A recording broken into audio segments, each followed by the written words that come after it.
आज हम यही देखते हैं कि मुरली को कैसे याद करें। हालांकि जैसे दीदी ने कहा कि आप सभी अनुभवी हैं और काफी आप में से काफी लोग याद भी कर पाते होंगे, लेकिन कई बार मैंने ऐसा अनुभव किया और भी कई भाई बहनों ने अनुभव बताया कि हम मुरली बड़े ध्यान से सुनते हैं, बड़ा रस भी आ रहा होता है मुरली सुनते हुए, लेकिन सेंटर से बाहर निकल रहे हैं और कोई भाई बहन मिला और उसने अगर पूछ लिया कि आज मुरली में क्या पॉइंट्स हैं, तो एकदम से मुरली तो पूरी सुनी है, लिखी भी है, पूरे पॉइंट्स लिखे हैं, आनंद भी लिया है, लेकिन उसके बावजूद उस समय याद नहीं आता कि आज बाबा ने क्या कहा था। अच्छा और कुछ नहीं, आज का वरदान ही बता दो। हाँ वरदान था तो बहुत अच्छा, लेकिन क्या था इस समय याद नहीं आ रहा। होता है, कभी कभी होता है, हाँ अक्सर होता है। हाँ जी। तो अभी ये देखेंगे कि हम कैसे, बाबा ने क्या विधि बताई है मुरली को कैसे याद करें। तो ये बाबा की बताई हुई विधि ही आपके सामने मैं रख रही हूँ, जो प्रेरणा दी बाबा ने। क्योंकि हमारी मेमोरी जो है, कोई भी चीज हमें जो याद होती है वो हमें देखकर याद होती है, ठीक है। और देखते क्या है, पिक्चर्स को देखते हैं, ठीक है। जैसे मेमोरी को, जैसे कहते हैं ना कि जीने के लिए हवा सबसे इंपॉर्टेंट है, ऐसे ही हमारी याददाश्त के लिए भी air is the most important thing. Air के प्रिंसिपल पे चलता है ये। अभी एयर का प्रिंसिपल क्या है वो समझते हैं। ए स्टैंड्स फॉर एसोसिएशन। कोई भी नया इंफॉर्मेशन हमें तब याद होता है जब वो हमारे दिमाग में ऑलरेडी जो स्टोर्ड इंफॉर्मेशन है उसमें से किसी एक के साथ हम जोड़ सके। किसी पुरानी इंफॉर्मेशन को जब हम नई के साथ जोड़ देते हैं तो वो नई इंफॉर्मेशन भी हमारे दिमाग में बैठ जाती है, ठीक है। फॉर एग्जाम्पल आपने देखा होगा लौकिक में लोग मूवी देखते हैं, पिक्चर देखते हैं, देखते देखते कई लोग रोने लग जाते हैं जब कोई ऐसा सीन आता है। आप में से भी बहुत लोग अनुभवी होंगे कि हम जब कोई इमोशनल सीन देखते हैं तो हम भावुक हो जाते हैं और रोने लग जाते हैं। होता है, देखा है? ऐसा क्यों होता है? वो स्टोरी आपकी तो नहीं चल रही है ना, लेकिन फिर भी हम भावुक हो जाते हैं। क्यों? क्योंकि हम जो उसमें कैरेक्टर है जिसकी स्टोरी चल रही है, कहीं ना कहीं अपने आप से हम उसको जोड़ पाते हैं और ऐसा लगता है कि जैसे वो हमारे साथ ही हो रहा है। उसके साथ कुछ खुशी का इवेंट होता है तो हम खुशी महसूस कर पाते हैं, दुख का इवेंट होता है तो दुख महसूस करते हैं, क्योंकि कहीं ना कहीं हम उसको अपने आप से जोड़ पाते हैं और उसके वजह से उस कैरेक्टर के जो इमोशंस हैं वो हमारे अंदर आने लग जाते हैं और हमें रोना आने लगता है, ठीक है। तो अब मुरली से तो हम वैसे ही कनेक्टेड है, क्योंकि बाबा ने पूरी मुरली हम बच्चों के लिए कही हुई है। तो अपने को उससे जोड़ना है और पॉइंट से पॉइंट को जोड़ना है, ये पहला प्रिंसिपल है किसी भी इंफॉर्मेशन को अपने दिमाग में डालने का। दूसरा, I stands for imagination and visualisation. दिमाग में उसको देखना, क्योंकि जो भी चीज हम देखते हैं वो हमें ज्यादा अच्छे से याद रहती है एज कंपेयर टू जो भी चीज हम सुनते हैं या लिखते हैं या बोलते हैं, ठीक है। फॉर एग्जाम्पल मैं आपसे पूछती हूँ, क्या कभी आपके साथ ऐसा हुआ है आप किसी से मिले हो और आपने कहा अरे भाई तुम्हारा चेहरा तो बड़ा जाना पहचाना सा लग रहा है लेकिन नाम याद नहीं आ रहा। होता है, होता ही रहता है, हाँ बहुत बार होता है। लेकिन कभी आपके साथ ऐसा हुआ कि आप किसी से मिले और आपने कहा हो कि भाई तुम्हारा नाम तो याद आ गया लेकिन चेहरा कुछ जाना पहचाना नहीं लग रहा। अब ये चीज आपको अजीब लगी, लेकिन मेरा क्वेश्चन आपसे ये है कि अगर आप चेहरा याद रख के या नाम भूल के चेहरा याद रख सकते हैं तो चेहरा भूल के नाम क्यों नहीं याद रख सकते? क्योंकि नाम आप सुनते हैं, चेहरा आप देखते हैं। भले ही कुछ समय बाद हम मिले, आपको मेरा नाम याद ना हो, लेकिन शायद चेहरा देख के याद आ जाएगा कि इनको देखा हुआ है कहीं पर, ठीक है ना। तो इसीलिए बाबा कहते हैं कि मेरी मुरली को इस तरीके से लिखो कि आप उसको देख सको। इसीलिए बच्चों से भी हम बात करते हैं, कहते हैं पढ़ाई बड़ी बोरिंग लगती है, लेकिन जब पिक्चर देखने जाते हैं तो बड़ा इंटरेस्ट आता है उसमें, तो कंसंट्रेशन लग जाता है उनका। क्यों? क्योंकि वहां पे सब कुछ वो देख रहे हैं, पढ़ाई में वो पढ़ रहे हैं, वो बोरिंग है। तो मुरली को भी हमें इतने आकर्षित तरीके से उसको ड्रॉ करना है, पिक्चर्स के रूप में बनाना है, इमेजेस के रूप में, जो कि हमारे दिमाग में एकदम से बैठ जाए, पॉइंट बैठ जाए मुरली का। और last, R stands for revision. बार बार उसको रिव्यू करना, मन बुद्धि से भी रिव्यू करना, आंखों से भी उसको देखना जो हमने बनाया है। इसीलिए बाबा से एक बार जब दादी ने पूछा, दादी जानकी ने, कि बाबा मैं तीव्र पुरुषार्थ के लिए क्या करूं, तो दादी बताती है, बाबा ने कहा कि बच्ची 8 बार मुरली पढ़ा करो कम से कम। तो दादी तब से पढ़ती हैं, लेकिन आज के व्यस्त समय में जब हमारे को टाइम नहीं मिल पाता इतना, 8 बार मुरली पढ़ना थोड़ा मुश्किल हो जाता है। तो क्यों ना हम कुछ ऐसी टेक्निक अपनाएं जिससे कि 1 मिनट के अंदर पूरी मुरली हमारी रिवाइज हो जाए। तो 8 क्या 10 बार भी शायद पढ़ सकते हैं, ठीक है, और रिवाइज कर सकते हैं उसको बार बार। तो अभी इस एयर के प्रिंसिपल को हम लगाएंगे और देखेंगे कि हम कैसे जल्दी याद कर सकते हैं। अब देखिए, लेकिन जो हमारी सोच है, दिमाग की सोच है, वो किस तरह से सोचता है, that is radial thinking. Radial thinking का मतलब होता है कि हमारा दिमाग ना स्ट्रेट थिंकिंग नहीं करता, स्ट्रेट पॉइंट टू पॉइंट ऐसे नहीं सोचता है, पहले ये पॉइंट फिर ये पॉइंट फिर ये पॉइंट, ऐसे लाइन से नहीं सोचता कभी हमारा दिमाग। हमारा दिमाग बात से बात निकालता है। आपने देखा होगा, कोई हम बातचीत करते हैं या जब हम अकेले थॉट्स में भी खोए होते हैं, तो भी एक थॉट आता है, उससे दूसरा निकलता है, फिर कुछ और निकलता है, फिर कुछ और निकलता है, ऐसे। जैसे आप देख रहे हैं यहाँ पे हमारे ब्रेन, यहाँ पे आप देख रहे हैं कि न्यूरॉन्स जो कि मैसेज ट्रांसमिट करते हैं, वो न्यूरॉन्स आपस में कैसे कनेक्टेड है। तो ये जिस तरीके से कनेक्टेड है, ये बिल्कुल ऐसा लगता है जैसे कि वो पेड़ की रूट्स एंड शूट्स होती हैं या शाखाएं होती हैं। कल्प वृक्ष जो बाबा दिखाते हैं कि कैसे एक शाखा से दूसरी फिर और शाखाओं पे शाखाएं निकल रही हैं, इसी तरह से हमारा दिमाग में न्यूरॉन्स का स्ट्रक्चर भी है और वैसे ही हमारा दिमाग सोचता भी है। तो इसका मतलब कि जिस तरीके से हमारा दिमाग सोचता है, उसी तरीके से अगर हम मुरली को लिखें तो वो बिल्कुल अपनी जगह पर जाएगा, ठीक है। स्ट्रेट वो सोचता ही नहीं, लेकिन हम लिखते स्ट्रेट है, पॉइंट टू पॉइंट, ऐसे लाइनों में लिखते हैं ना हम। लाइन हमारी डायरी होती है। अभी देखिए, हमारी सोच कुछ इस तरह जाती है, एक सेंटर पॉइंट है, वहां से सोचना शुरू किया, फिर वहां से आगे कुछ सोच निकली, फिर उससे कुछ और पॉइंट्स निकले, फिर वापस उस पे आ गए, फिर कुछ और पॉइंट्स निकले, इस तरीके से। तो इसको कहते हैं रेडियंट थिंकिंग, जहां पे एक सेंट्रल पॉइंट है और उससे रूट्स एंड शूट्स निकल रही हैं, उससे और विचार निकल रहे हैं। इसका एक छोटा सा एग्जांपल लेते हैं। मान लीजिए मैं आपको अपने घर का रास्ता बताती हूँ और मैं आपको कुछ इस तरीके से लिखकर बताती हूँ कि सबसे पहले आप सीधे सीधे जाइए, फिर ट्रैफिक सिग्नल आएगा, रेड लाइट आएगी, वहां पे एक अग्रवाल स्वीट शॉप होगी, वहां से आप राइट टर्न कर लीजिएगा, 100 मीटर आगे जाइएगा, वहां से एक और राइट टर्न, वहां पर एक डेरावाल नगर का एक गेट लगा हुआ है, वहां से सीधा आप एंटर करिएगा, फिर वहां पे कॉर्नर पे एक रेड हाउस है, वहां से आप लेफ्ट लेंगे, 2 मकान छोड़ के आपको मेरा घर मिल जाएगा, ठीक है। तो आप समझ ही गए होंगे मेरा घर कहाँ है। लेकिन मान लीजिए इसकी जगह मैं आपको ये नक्शा देती हूँ कि ये सेंटर है ना जहाँ पे आप बैठे हैं, वहां से सीधा जाएंगे, कॉर्नर में अग्रवाल स्वीट पॉइंट है, रेड लाइट से आप 100 मीटर राइट को जाएंगे तो वहां पे एक गेट मिलेगा, वहां पे आप एंटर करेंगे तो एक कॉर्नर में रेड हाउस है, 2 मकान छोड़ेंगे, आपको मेरा घर मिल जाएगा। तो इससे क्लियर हो रहा है, एकदम से बुद्धि में बैठ गया। हम यही करते हैं जब दीदी मुरली पढ़ती हैं और हम अपनी डायरी में कुछ ऐसे नोट्स बनाते हैं सभी। दीदी धीरे धीरे बोलते हैं, हम लिखते हैं, सार लिखते हैं, प्रश्न लिखते हैं, उत्तर लिखते हैं, धारणा, वरदान, स्लोगन, ये पॉइंट्स तो सभी लिखते हैं। बाकी कई लोग मुरली के पॉइंट्स भी बीच में से लिखते हैं। तो इसी तरह लाइनों पे लिखते जाते हैं। अब ये कितना बुद्धि में रहेगा। अगर हम इसका भी एक नक्शा बना लें, जैसे अभी आपने देखा, तो कितनी जल्दी सेट हो जाएगा। एक नजर डालेंगे और एकदम से उसका जो मैसेज है वो आपकी बुद्धि में बैठ जाएगा।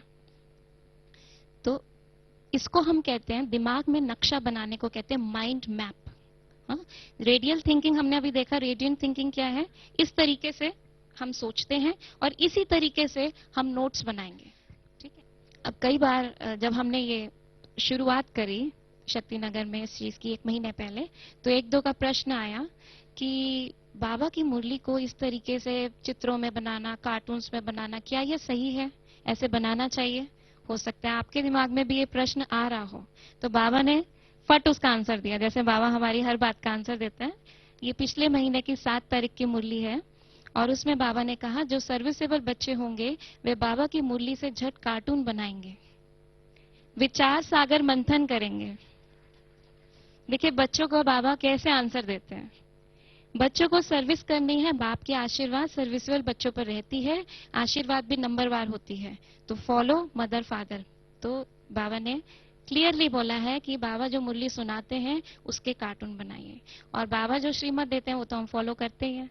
आज का भी सार यही था कि श्रीमत को फॉलो करते जाइए। बाबा जो कह रहे हैं, कदम कदम पर श्रीमत को फॉलो करिए और अपने ऊपर आप ही कृपा करिए। तो अपने ऊपर अब कृपा करना शुरू करते हैं, बाबा की श्रीमत यहीं से शुरू करते हैं। मान लीजिए कुछ इस तरह का वरदान है, क्योंकि कहते हैं अगर मुरली के अंदर वरदान भी पूरे दिन हमें याद रह जाए तो भी हम बहुत अनुभव कर सकते हैं और उस वरदान के सहारे ही जितनी भी हमारी डे टू डे की सिचुएशंस आती हैं, प्रॉब्लम्स आती हैं, हम उन सबका सामना कर सकते हैं। तो वरदान सबसे मुख्य है। मुख्य तो एक एक शब्द है, लेकिन सबसे मुख्य वरदान है। तो अभी सबसे पहले हम देखते हैं कि हम वरदान को कैसे याद करें। तो हम यहाँ पर क्या करेंगे, पिक्चर्स बनाएंगे और वर्ड्स को भी यूज करेंगे। कीवर्ड्स हम इसमें से ढूंढेंगे। जैसे मान लीजिए वरदान है, चित्त की प्रसन्नता द्वारा दुआओं के विमान में उड़ने वाले संतुष्ट मनी भव।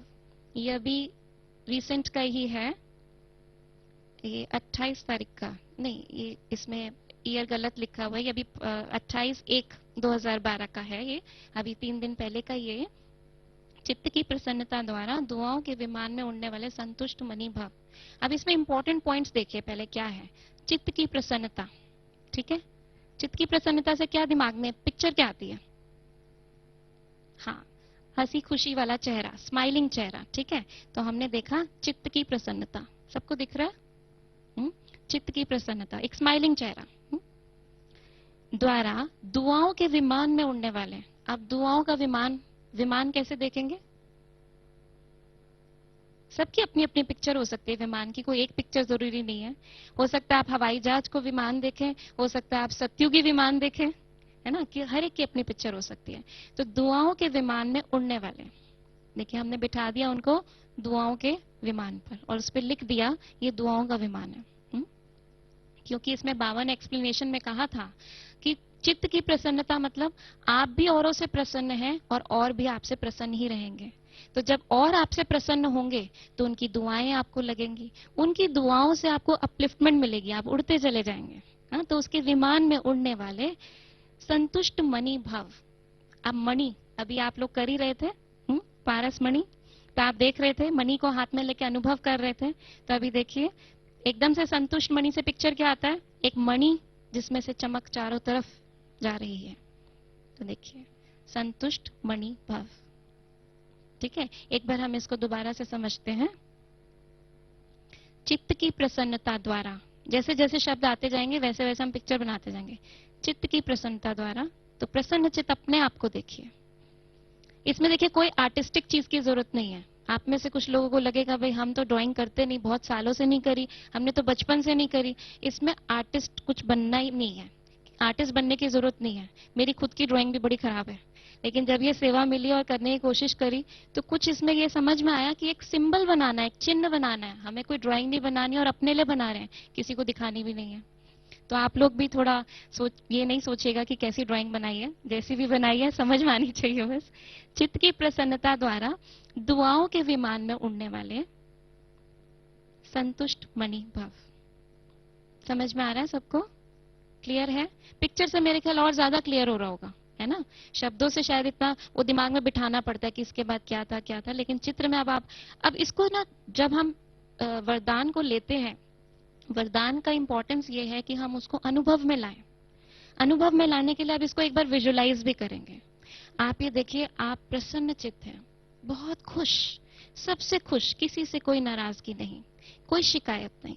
तो आपको किसी से शिकायत नहीं है तो औरों को भी आपसे कोई शिकायत नहीं है। सब आपसे बहुत प्रसन्न हैं, आप सबसे बहुत प्रसन्न हैं, सब आपको दुआएं दे रहे हैं। अब देखिए विजुअलाइजेशन में दुआएं भी आ गई, सब दुआएं दे रहे हैं और आप और हल्का महसूस कर रहे हैं। विमान में बैठ रहे हैं, उनकी दुआओं के विमान में उड़ते चले जा रहे हैं। आपकी स्टेज और ऊपर ऊपर ऊपर होती चली जा रही है और आप बिल्कुल, आपका जो मस्तक पे मणि है वो संतुष्टता सबको दिखा रही है और उसकी चमक बढ़ती जा रही है और आप में से वो प्रकाश निकल के चारों तरफ फैल रहा है। सबने विजुअलाइज किया? तो एक बार सुबह हम इस तरीके से 1 मिनट इसके ऊपर दें तो सारा दिन में हमें स्मृति में बहुत अच्छे से रहेगा कि आज का वरदान क्या था। और जितनी बार हम उसको रिकॉल करेंगे ना, वो इमोशन, वो भावना भी हमारे अंदर से दोबारा से हमें फील होगी।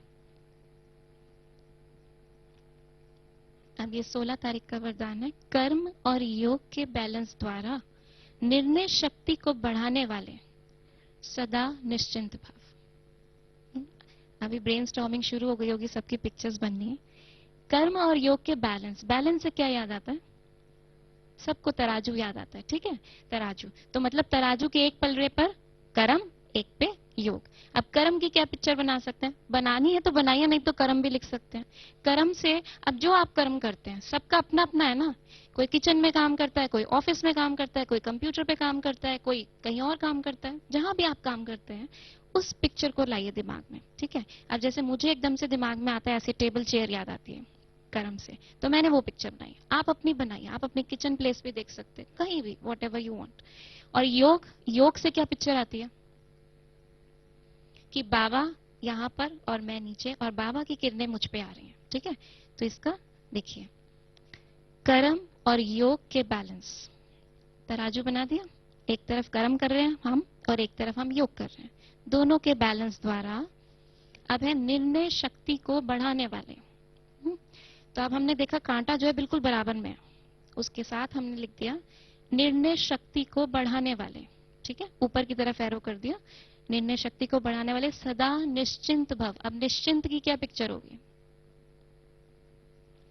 खुशी तो होगी ही, आराम, हाँ जैसे ऐसे निश्चिंत, बिल्कुल, ठीक है। दिख रहा है?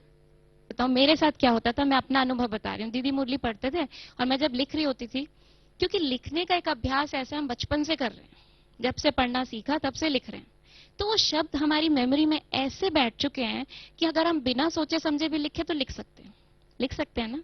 और इसीलिए क्या होता है, हाथों से तो लिख रहे हैं लेकिन बुद्धि कहीं और सोच रही होती है, कोई और पिक्चर देख रही होती है, इसलिए सारी मुरली लिखने के बाद भी पॉइंट्स याद नहीं रहते।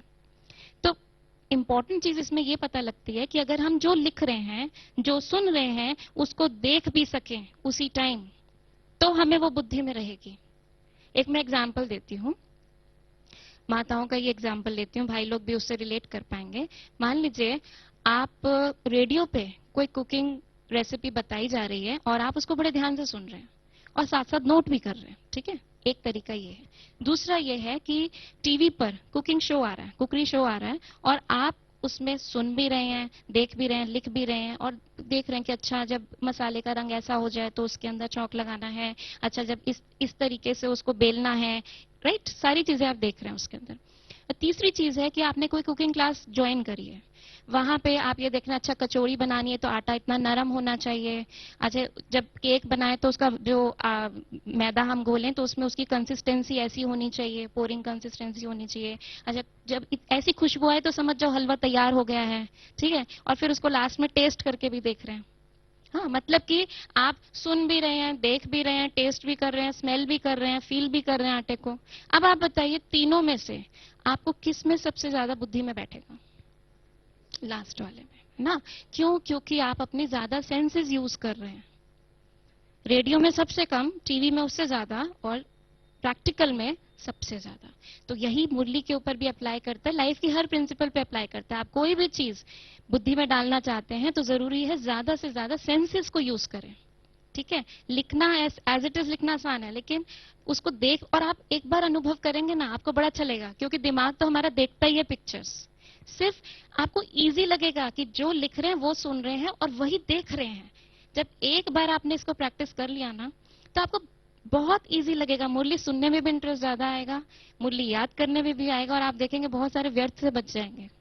और आप में से बहुत लोग करते भी हैं इस चीज को प्रैक्टिकली। मेरी काफियों से, जैसे हम अब जब मैं प्रैक्टिस कर रही हूँ इस चीज को, संपर्क में आते हैं तो कई लोग इसी तरीके से याद करते हैं मुरली को कि उसका चित्र बनाते जाते हैं। और बाबा ने क्यों हमें 7 दिन का कोर्स चित्रों में क्यों दिया है ना? ये तो बाद में वर्ड्स में हमने लिखा, बहनों ने, बड़े भाइयों ने, उन्होंने लिखा। बाबा ने तो हमेशा ये कहा कि चित्रों पे सबको समझाओ, क्योंकि चित्र दिमाग में बैठते हैं। तो बाबा ने भी शुरू से हमें यही भाषा सिखाई है, तो हम क्यों ना उनकी मुरली को भी उसी भाषा में कन्वर्ट करें। तो अभी थोड़ा सा मुझे पता है थोड़ा मुश्किल लग रहा है, वो इस तरह से लग रहा है कि चित्र कैसे बनाएं। अभी बुद्धि में चित्र नहीं आ रहा, तो अभी चित्र की प्रैक्टिस, हम पिक्चर्स थोड़े से बनाने की कोशिश करते हैं, अभ्यास करते हैं उस चीज का। मान लीजिए हमें मुरली सुन रहे हैं और सबसे पहला ही पॉइंट ये आता है बाबा का। सबसे पहला आता है कि बाबा बच्चों से कह रहे हैं, है ना? तो शिव बाबा का क्या पिक्चर होगा? बिंदु है तो हम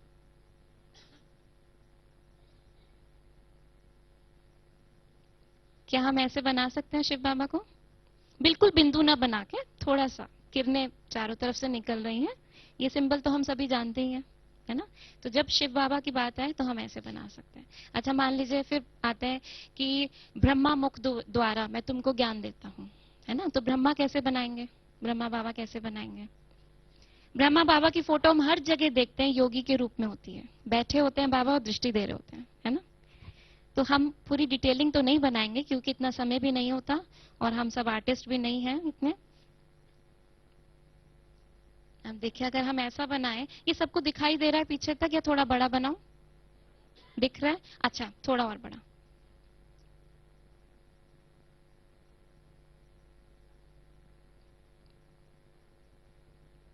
ठीक है। अगर हम ऐसे सिंपल सा बना दें, इसमें कितनी देर लगी, जितनी देर ब्रह्मा बाबा लिखने में लगती है उससे कम टाइम में ये बन जाएगा। थोड़ा सा अभ्यास करेंगे उससे कम टाइम में बन जाएगा। बाकी पिक्चर्स वही मैंने कहा कि सबकी अलग अलग हो सकती हैं, आप कुछ और भी बना सकते हैं जो आपके मन में है, ठीक है। अब मान लीजिए हम जैसे योगी भी बनाना है तो हम योगी भी इस तरह से बना सकते हैं। बाबा क्या आता है कि बाबा के बच्चे, बच्चे कैसे बना सकते हैं। जैसे ब्रह्मा बाबा ऐसे हैं तो बच्चे दो तीन ऐसे दिखा दीजिए, बन गए बच्चे, ठीक है ना। आप देखिए माया रोज ही आती है मुरली में, बाबा भी आते हैं माया भी आती है। और बाबा ने आज भी कहा कि माया के थप्पड़ से बचना है, माया की चोट से जरा खबरदार रहना है। तो अभी जरा माया को भी एक पिक्चर देते हैं, कुछ कैसी दें। सबकी बड़ी अलग अलग होगी, अगर सबसे कहा जाए तो बड़ी अलग अलग माया की पिक्चर होगी। कैसी बनाए, थोड़ी भयानक सी होनी चाहिए ना, जिसको पिक्चर में भी देखकर मन करे कि इसको दूर भागो भगाओ। तो देखिए ये जो मैं आपके साथ पिक्चर्स शेयर कर रही हूँ ये हमारे भाई बहनों ने ही बनाई है उधर शक्ति नगर सेंटर में, उन्हीं के इनपुट्स हैं ये, वो मैं आपके साथ शेयर कर रही हूँ। और आप भी अपने इनपुट्स दीजिएगा, भी हम काफी सारे शब्दों को यहाँ पे प्रयास करेंगे।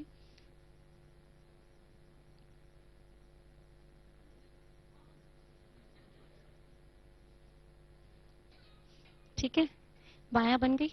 अच्छा अब मान लीजिए परिस्थिति, परिस्थिति विघ्न आते हैं, है ना, सिचुएशंस आती हैं, तो उसमें हम क्या देखेंगे, बताइए, आप बताइए। पहाड़ देख सकते हैं बिल्कुल, क्योंकि कहते ही ये परिस्थिति इतनी बड़ी थी, पहाड़ जैसी थी, तो आप बिल्कुल परिस्थिति को ऐसे पहाड़ बना सकते हैं। अच्छा एक चीज मैं और कहूंगी, जब आप ये सिंबल्स बनाए ना तो उनके साथ शब्दों का भी, क्योंकि हमें राइट लेफ्ट का बैलेंस यूज करना है, ये नहीं आप पिक्चर्स ही पिक्चर्स बनाते रहें, शब्दों को भी साथ में करना है। तो अब जैसे यहाँ पे जब हम बनाएंगे तो आज का जो भी वर्ड है, मान लीजिए परिस्थिति है तो हम परिस्थिति देखेंगे, ठीक है। हम देखते हैं परिस्थिति, हर परिस्थिति का समाधान, तो हम देखते हैं ये लांग के जा रहे हैं, हमने समाधान निकाल लिया, ठीक है। तो परिस्थिति का समाधान नीचे लिख देंगे, क्योंकि कई बार आता है विघ्नों का सामना करना है ना, तो विघ्न में भी हम यही पहाड़ बना सकते हैं, लेकिन उसमें लिख देंगे कि विघ्न के लिए आज का शब्द बाबा का जो था वो विघ्न था, ठीक है। तो उससे हम रिलेट करेंगे तो हमारी बुद्धि में एकदम से आ जाएगा, तो शब्दों को भी लिखेंगे।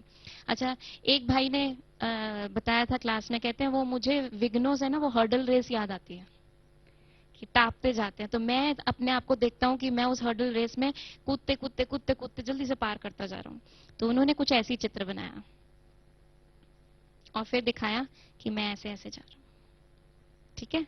तो ये आपके ऊपर, आप कुछ भी बना सकते हैं जो आपको समझ में आता है।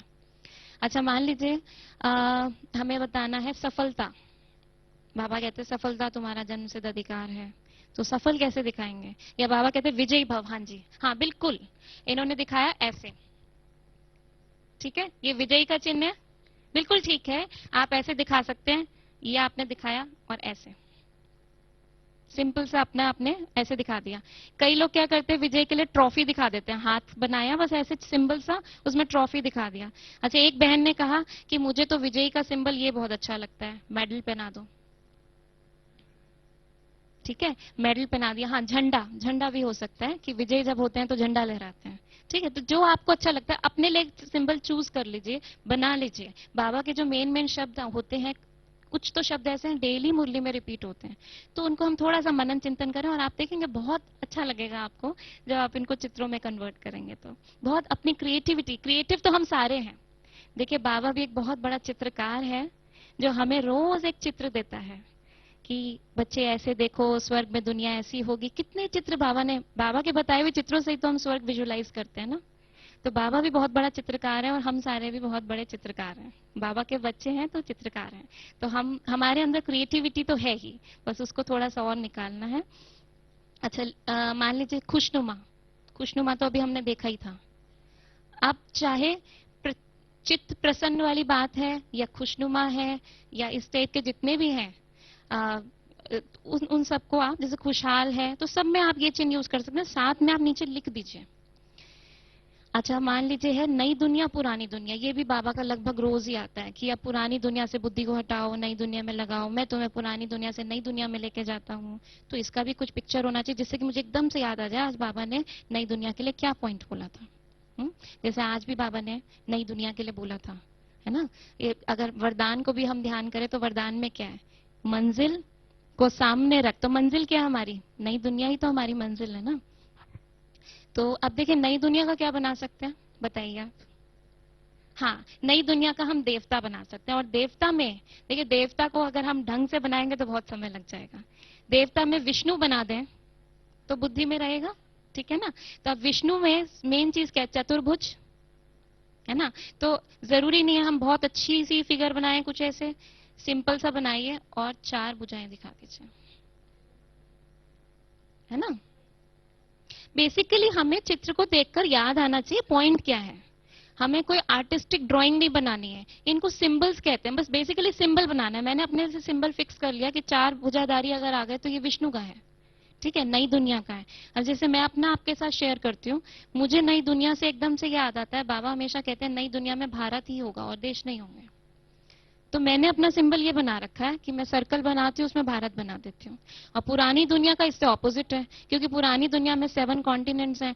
तो मैं देखती हूँ पुरानी दुनिया में मैं बस ऐसे ऐसे ऐसे 2-4 गोले कर देती हूँ, तो उससे याद आ जाता है ये पुरानी दुनिया है। ठीक है, आप जो चाहें वो चित्र बना सकते हैं पुरानी दुनिया का। तो पुरानी दुनिया से नई दुनिया, तो एकदम से चित्र बनाने में, नई दुनिया पुरानी दुनिया लिखने में समय लगेगा, इसमें आपको समय नहीं लगेगा। और एकदम से बुद्धि में जाएगा कि आज बाबा ने पॉइंट क्या बोला था। हाँ जी, हाँ, फॉलो फादर आज का ही है ना वरदान। चलिए आज का वरदान करेंगे हम, ठीक है। तो उसमें फिर देखेंगे फॉलो फादर कैसे करना। तो ऐसे बहुत से हैं, जैसे फरिश्ता स्वरूप है। फरिश्ता स्वरूप में कि फरिश्ते से क्या याद आता है, पंख, पंख याद आते हैं। तो आप एक ऐसे स्टिक फिगर बनाइए और अगर उसके हम ऐसे पंख दिखा दें तो फरिश्ता स्वरूप हो जाएगा। आप ऐसे भी बना सकते हैं फरिश्ता स्वरूप, यहाँ पे ऐसे दिखा दिया, ठीक है। सिंपल सा एक बस आना चाहिए, पंख से एकदम से फरिश्ता स्वरूप आ जाएगा। तीव्र पुरुषार्थी, जैसे आज के उसमें था, तीव्र पुरुषार्थी से क्या याद आता है, दौड़ लगाते हुए। हाँ, तीव्र पुरुषार्थी से एकदम से याद आता है दौड़ लगानी है तुम्हें। तो अब देखिए दौड़ते हुए भी सिंबल बना सकते हैं, जैसे आप,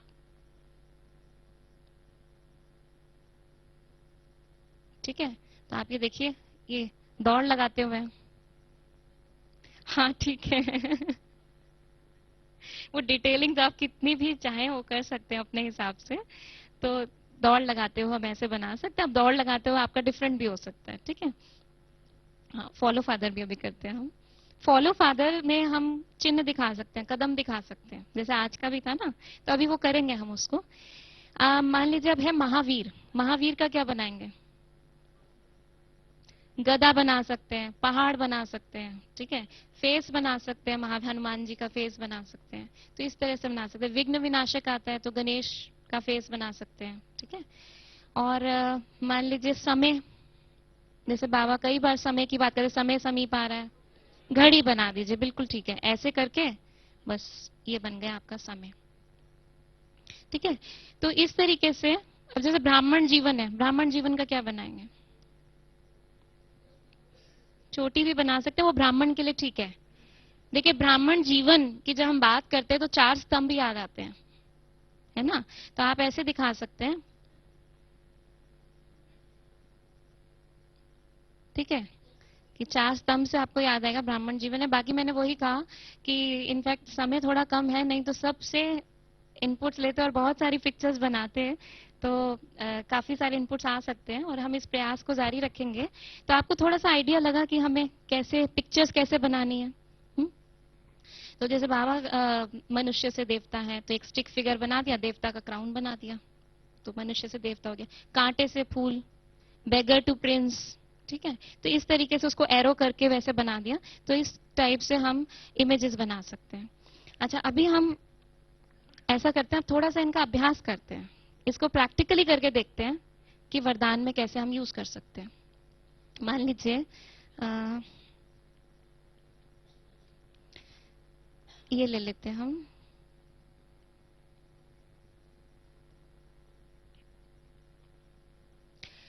समय के ज्ञान को स्मृति में रख, सब प्रश्नों को समाप्त करने वाले सुदर्शन चक्रधारी भव। अब देखिए इसमें मेन चीज क्या है, समय के ज्ञान को स्मृति में रख। पहला तो यही है, समय के ज्ञान। समय के ज्ञान को कैसे देखेंगे? घड़ी, ठीक है। तो हम देखते हैं, पहले तो आप अपने आप को ही बना लें, ठीक है। अब आपकी स्मृति में क्या रहना चाहिए? देखिए आपको याद होगा जो मन में हम डायलॉग बोलते हैं वो हम क्लाउड देखते थे ना, हम कार्टून्स में, उसमें क्लाउड बना होता था। तो स्मृति में क्या रखना है उसको हम क्लाउड में रखते हैं, ठीक है। तो इसमें है समय के ज्ञान को स्मृति में रख, तो हमने इसके अंदर समय बना दिया और यहां लिख भी दिया समय का ज्ञान, ठीक है। सॉरी, थोड़ा सा ऊपर चला गया वो, लेकिन आई थिंक समझ में आ रहा है आपको। समय का ज्ञान को स्मृति में रख, सब प्रश्नों को समाप्त करने वाले, प्रश्न मतलब क्वेश्चन मार्क, ठीक है। तो क्वेश्चन मार्क लगा दिया, इसको समाप्त करने वाले क्रॉस, नीचे लिख भी दीजिए समाप्त करने वाले, थोड़ा सा।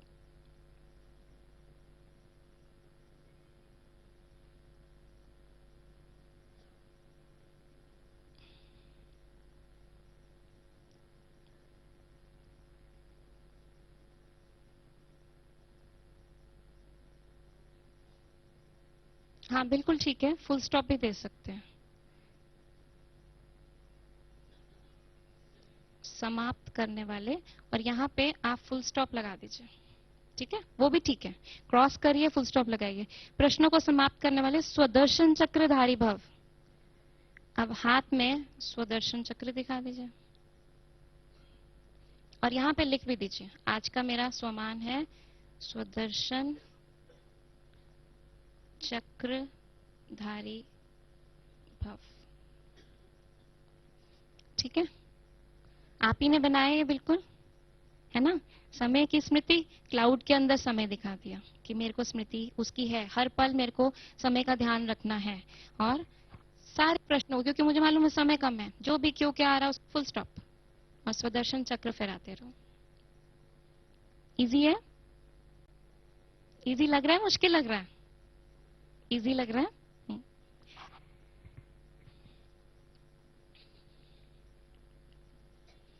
अब देखिए इसी तरीके से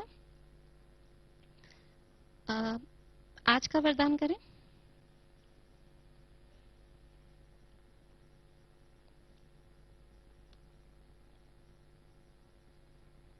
इसको देखिए, हम जैसे हमने वरदान को किया,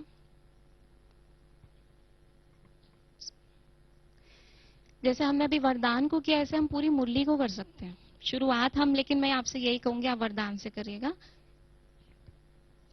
और एक और चीज, शुरू में ऐसा नहीं करिएगा क्लास में ही हम बनाना शुरू करें, क्योंकि अभी हमें उतनी प्रैक्टिस नहीं है।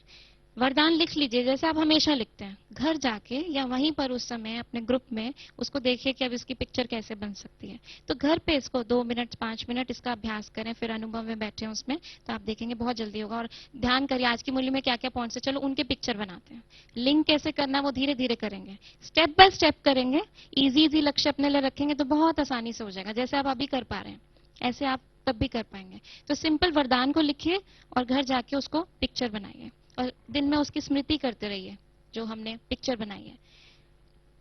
अभी देखते हैं आज का वरदान क्या था।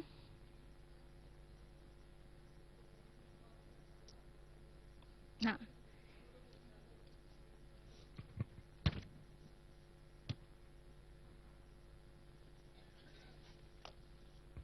चलिए, मंजिल क्या है हमारी?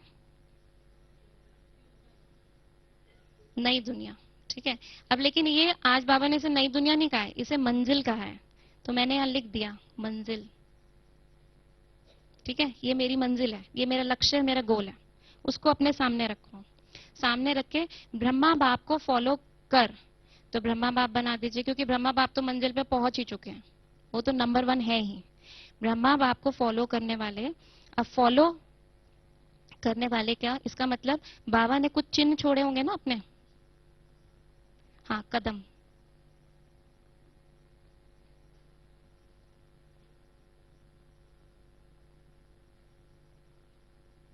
ठीक है, ये बाबा के कदम, ये दिख रहा है सबको, मैंने थोड़ा छोटा बना दिया, थोड़ा बड़ा बनाऊं इसको, दिख रहा है, चलिए ठीक है। ब्रह्मा बाप को फॉलो करने वाले, तीव्र फर्स्ट नंबर पे आने वाले, ठीक है।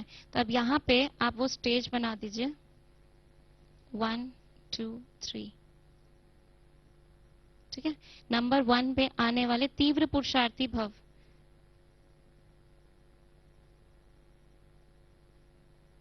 ठीक है, ये आप हैं तीव्र पुरुषार्थी। तो हम कई बार देखते देखते भी पिक्चर बना सकते हैं। अभी परसों मुझे पता लगा आप लोगों ने कल्प वृक्ष की एक एक्टिविटी करी थी, है ना, उसमें यहाँ पे स्टेप्स बिछा दिए गए थे और आप उस पर चल रहे थे।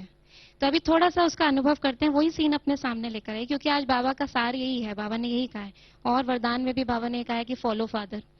तो अभी देखिए कि सामने आपके मंजिल है, यहाँ नई दुनिया है, आप वहां सामने से आ रहे हैं और आपने देखा ये मेरा लक्ष्य है।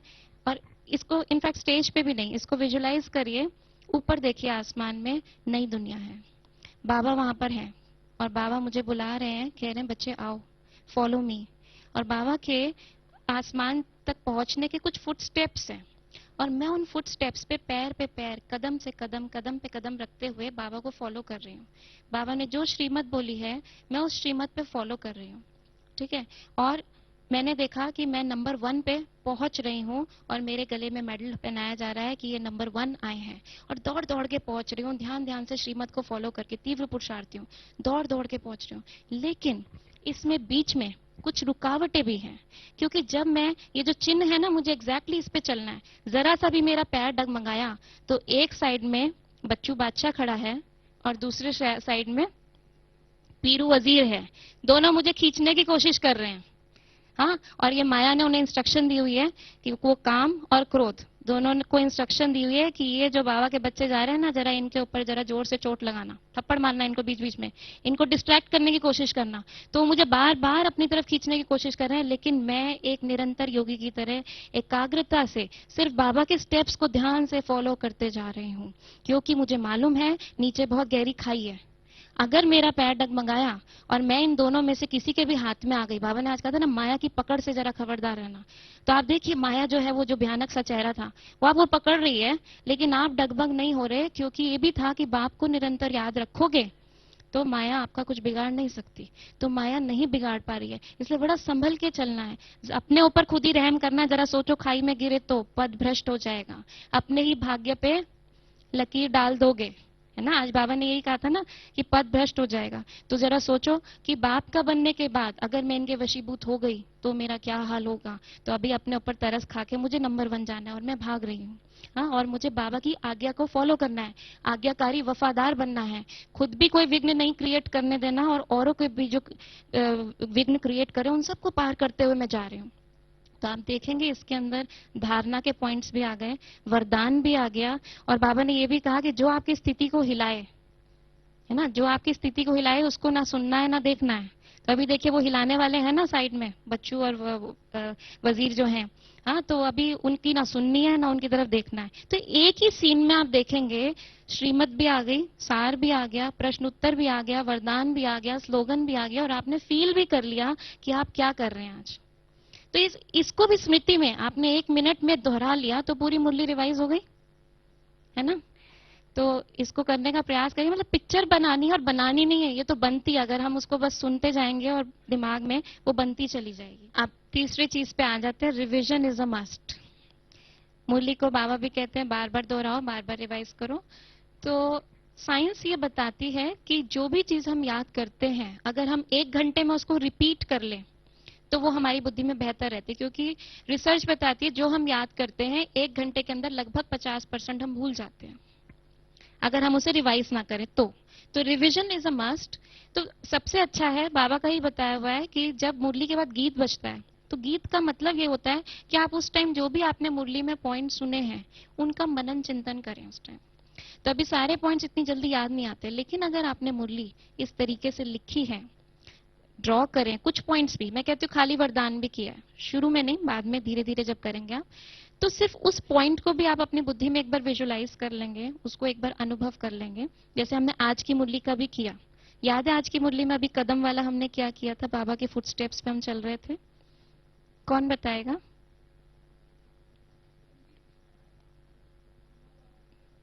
हाँ, हाँ, कदम पे कदम आप चल रहे थे, तीव्र पुरुषार्थ करके भागते हुए चल रहे थे। और ध्यान रखना था, साइड में जरा गहरी खाई थी, कौन कौन खड़े थे आपको खींचने के लिए भी ना, माया भी खड़ी हुई थी। हाँ हाँ बिल्कुल। तो वो सारे पॉइंट्स ध्यान में आ रहे हैं कि मुझे आज्ञाकारी बनना है, बाप की श्रीमत पर चलना है, फॉलो फादर करना है, माया की से सावधान रहना है। तो इसको हम शुरू में जो गीत बजता है तब हम रिवाइज कर ले, नहीं तो 1 घंटे में जरूर इसको रिवाइज करें, उन पॉइंट्स को देखें, तो हमें मेहनत कम करनी पड़ेगी।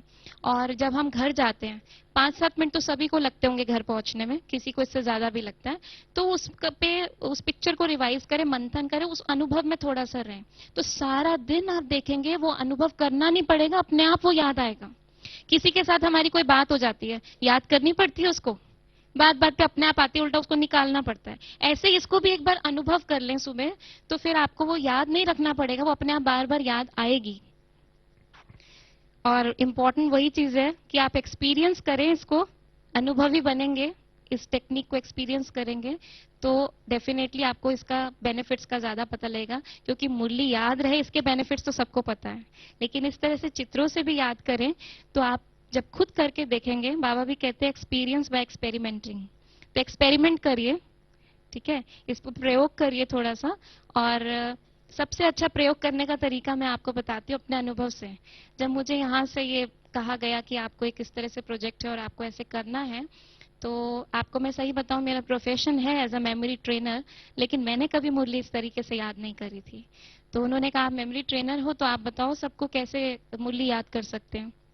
तो मेरे बुद्धि में यही आया कि बाबा ने कहा है, वहां से बुलवाया है, तो जरूर इसका मतलब इसका सॉल्यूशन अब आने वाला है कि ये कैसे याद कर सकते हैं।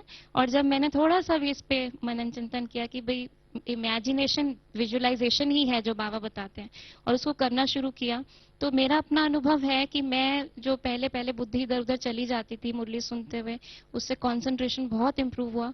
दूसरी बात, शेयर करने से, औरों को ये बताने से मैंने बहुत कुछ सीखा। मैं इनफैक्ट कहूंगी ये जो पूरी प्रेजेंटेशन आपने देखी, ये मेरा अनुभव इतना नहीं है जितना और भाई बहनों का अनुभव है। हमने जब वहां पे इस टेक्निक को शेयर किया, थोड़ा सा बना के, 1-2 वरदान बना के, उसके बाद उनके डेली के इनपुट्स आने लगे, पूरी क्लास में सब डिस्कस करने लगे कि आज के वरदान का मैंने ये पिक्चर बनाया, तुमने क्या बनाया, सबने शेयर करना शुरू किया। तो पूरी मुरली में बाबा जो लगभग वर्ड्स बोलते हैं वो सबकी बुद्धि में आ गया। तो ये अकेले का प्रयास नहीं है केवल, मैं कहूंगी कि इसको बांटिए, इस नॉलेज को, जितना ज्यादा हम शेयर करेंगे लोगों के साथ, उनके अनुभवों को सुनेंगे और उनको अपना अनुभव बताएंगे, उससे हम और ज्यादा सीखते चले जाएंगे। हर अनुभव से वो हमारे उसमें ऐड ऑन होता जाएगा, हर एक का चित्र भी हमारी बुद्धि में बैठता जाएगा और हमें करने में भी आनंद आएगा। तो सबका सहयोग लेंगे इस चीज के अंदर, सबको अपने सेंटर पे भी जाके जितना भी आपको समझ में आया है, मुझे लगता है काफी कुछ आ गया है, क्योंकि बाबा चित्रों से ही समझाते हैं, तो आप इसको सेंटर पे जाकर भी करिएगा, खुद प्रैक्टिकल करिएगा, औरों को सिखाइएगा, और 1-2 की मदद से, जैसे कि हम यहाँ पर थोड़े सबके सहयोग से कर पाए। और मैं चाहती हूँ, बाबा ने स्पार्क विंग को ये सेवा दी है, तो हम सब इसमें सहयोगी हैं, हम सभी को सेवा दी है, तो हम सबको इसके अंदर कुछ ना कुछ इनपुट्स देने हैं अपने, और इसको और एक सफल प्रोजेक्ट की तरह हम अगर इसको आगे लेकर जाएं, जिससे कि बेहद की सेवा हो सके। बेहद के बच्चे हैं बाबा के, और सारे ही बच्चे कनेक्ट बेटर हो पाए। आपको लगता है क्या इस तरीके से मुरली याद करने से हम बाबा के ज्यादा करीब महसूस कर पाएंगे? तो हाथ हिला के जरा बताएंगे जिनको लगता है। जो सभी को लगता है कि इस तरीके से अगर हम मुरली अनुभव ले कर लें, एक बार लिख लें, तो हम बाबा को बेहतर याद रख सकते हैं, बाबा की याद में बेहतर रह सकते हैं।